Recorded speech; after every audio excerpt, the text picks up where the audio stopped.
ආයුබෝවන් සියලු දෙනාටම මම කැමතියි ඔබෙන් පොඩි ප්‍රශ්නයක් අහන්න.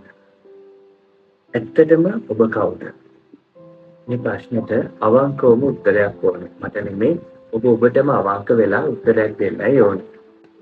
වෙලාවක් තියෙනවා නම් පෑනක් කොලයක් අරගෙන මේ වැඩේ කරන්නත් පුළුවන්.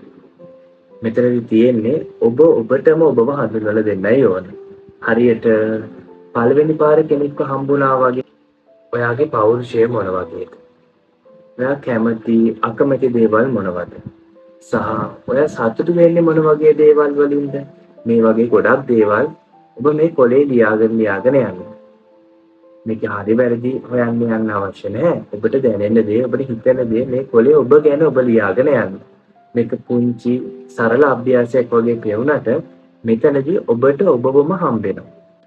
මේ වෙද්දී ඔබ අනිත් අය ගැන ගොඩක් දේවල් දන්නවා වෙන්න පුළුවන්. ඔවුන්ගේ ගතිගුණ, ඔවුන්ගේ හැකියාවන්, ඒ වගේම ඔවුන් අනිත් අයත් එක්ක සම්බන්ධතා පවත්වන්නේ කොහොමද වගේ දේවල්.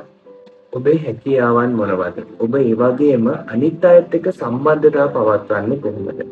ඒ වගේම ඔබට දුක හිතුනහම ඔබ මොකද කරන්නේ? ඔබට සතුට හිතුනහම ඔබ මොනවද කරන්නේ? මේ වගේ දේවල් අනිවාර්යයෙන්ම ඔබ ගැන දැනගන්න ඕන දේවල්. අපි හැමෝම හොඳ නරක කලවම් වෙච්ච මිනිස්සු. අපේ හොඳ දේවල් අපි ලෝකෙට දෙන්න ඕනේ. ඒ වගේම අපි අපේ නරක දේවල් අපි පිළිගන්නත් ඕනේ. ඒ විතරක් නෙමෙයි. ඇයි අපිට එහෙම උනේ කියන එක දිනපතා අපි සංවාද කරන්නත් ඕනේ. එහෙම නැත්නම් අපිට අපිව අඳුර ගන්න බැරි වෙනවා. කොහොම වුණත් ඔබ විදියට පිළිගන්න එක තමයි මෙතන වඩාත්ම වැදගත් දෙය. අපි එහෙනම් ආයෙ දවසක හම්බෙමු.